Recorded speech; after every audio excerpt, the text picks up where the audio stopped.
Kovai KMCH மருத்துவமனை வளாகத்தில் இருந்து இரும்பு கம்பிகளை திருடியதாக ராஜா என்பவரை மருத்துவமனை ஊழியர்கள் அடித்துக் கொன்றதாக கூறப்படும் நிலையில் 15 பேர் மீது கொலை வழக்கு பதிவு செய்து போலீசார் விசாரணை நடத்தி வருகின்றனர்.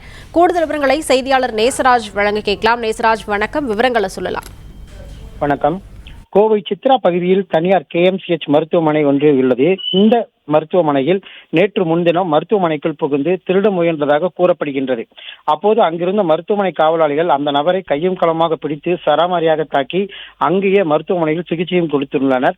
அந்த சிகிச்சையின் போது அவர் மரணம் அடைந்துள்ளார். இதனையடுத்து பீளமேடு காவல்துறையினர் வழக்கு பதிவு செய்து தற்போது விசாரணை நடத்தி வருகின்றனர்.